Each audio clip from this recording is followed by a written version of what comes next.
Ladies and gentlemen, boys and girls, punters of all ages, we welcome you to Season 10, Round 1 Hotlap for Wheel to Wheel. That's right, ladies and gentlemen, Gran Turismo 7 is now on the cards. Gran Turismo Sport is out the back door, and we're getting set for a stunning new season here at Wheel to Wheel. And a really special guest for our first Hotlap is the returning prodigal son in GOAT, a former Div 2 champion winner, and has come fourth in Div 1, but has certainly picked up his speed since he's been away, and he will be challenging for a Div 1 championship this year. So we welcome GOAT to talk us through Dragon Trail Reverse. Welcome, GOAT.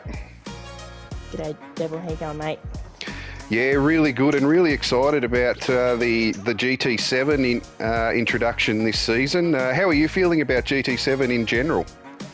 It's a good game. It's a bit different to GT Sport. The cars are a bit more oversteery and a bit harder to drive, but I believe it's a little bit more realistic, so it's good.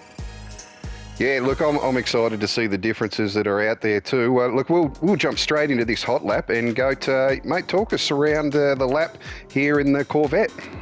Yeah, no worries, Devil. So we're just powering onto the main straight here, and we want to brake about a 120 in the Corvette, and clip that first apex, run out to the left, clip the second one to get the best best run onto the straight possibly can. And I'm sort of short shifting the Corvette to keep in the power range, so it's a bit more beneficial.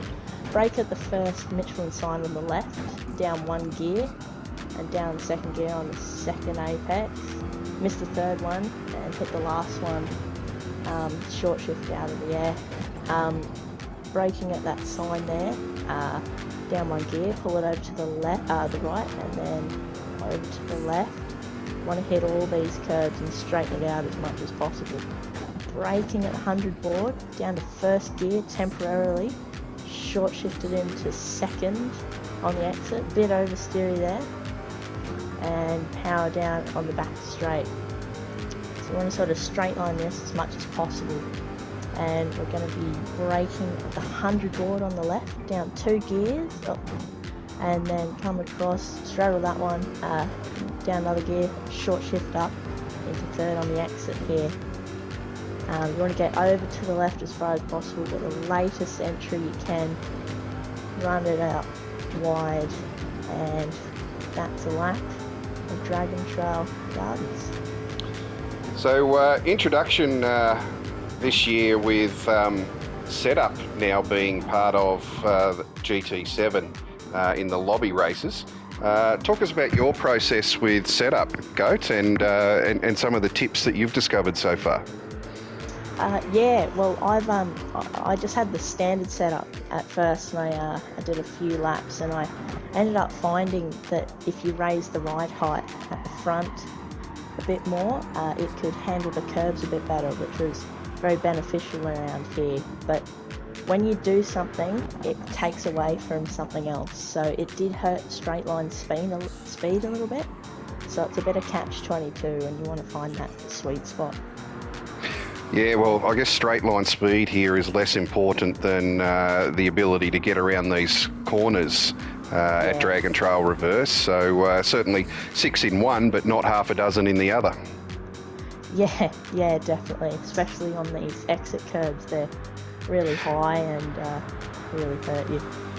And we've seen a very different philosophy in car selection this season too, as we transitioned from GT Sport to GT7 within Wheel to Wheel.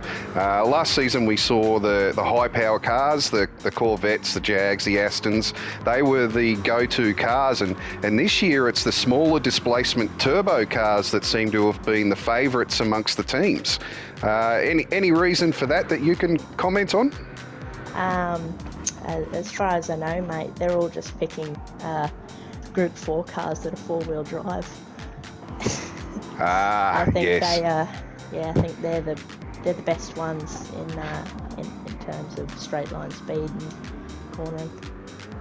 Okay, that certainly they would have an advantage in the wet rounds that we do, and with weather being variable, then they provide a much better overall package for grip.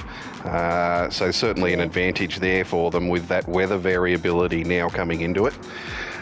But we appreciate your time there, Goat, and giving us some hints and tips on how to get fast around this track for round one. And if there's anyone out there who's not part of Wheel to Wheel already, there is still time to get in and register for this season. So search us on Facebook, YouTube, and Discord, and you'll find all the information you need to get yourself up and running for season 10 in Wheel to Wheel. Come and join us, avoid the daily battles, and race against some hard, clean and fast races. So until next week, ladies and gentlemen, or certainly until Sunday when round one kicks off, and as always, keep the wheels straight and in between the lines.